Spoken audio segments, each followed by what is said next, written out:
PUBG Mobile o'yin uchun deb chiqargan telefonlar haqidagi videoyimiz yaxshi prosmotr bo'lganligi sababli ikkinchi qismini olyapmiz. Hozir sizlar bilan shu telefonlarni birma-bir ko'rib chiqamiz. A90 deb nomlangan modelimiz PUBG da 60 FPS bemalol ko'tarib bera oladi. Xotirasi 6 GB bo'ladi.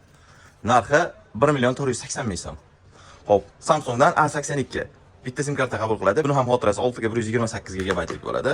Narxi 1.480.000 so'm.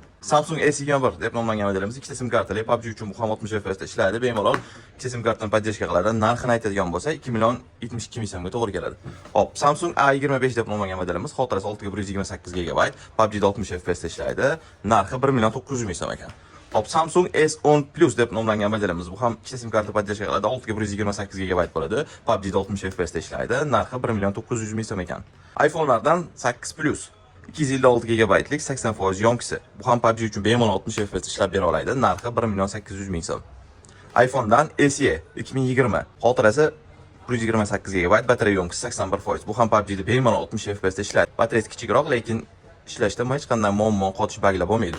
Narxiga keladigan bo'lsak, 1.480.000 so'm.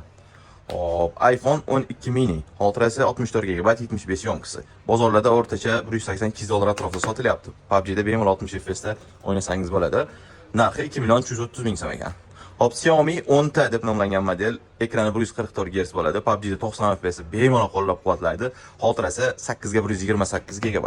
Narxi 2.300.000 so'mga berib yuboramiz. Xiaomi da 11T deb nomlangan model, bu ham 8 ga 128 GB li 5G podдержка qiladi. PUBG da 90 FPS da ishlaydi. Narxi 2.200.000 so'm. Hop, Xiaomi 12T deb nomlangan model, bu ham PUBG da 90 FPS da bemalol ishlab bera oladi. Ikkita sim karta podдержка qiladi. Imekalar ro'yxatdan o'tgan bo'ladi. 90 FPS da ishlaydi. Narxi 1.800.000 so'm. Arzonligini sababi ekranda ozgina pechat bor, shu sababdan arzonga berib yuboramiz. Honor X9B deb nomlangan modelimiz ham ikkita sim karta podдержка qiladi. PUBG da 60 FPS da bemalol ishlab bera oladi. Narxiga keladigan bo'lsak, 2.330.000 so'mga chiqadi. LG V60 deb nomlangan modelimiz ko'pchilik biladi, PUBGchilar ayniqsa bilishadi. Bu modellar qanaqaligini. PUBG da chunki 60 FPS da bemalol stabilni o'ynab bera oladi. Narxiga keladigan bo'lsak, 1.740.000 so'mga chiqadi.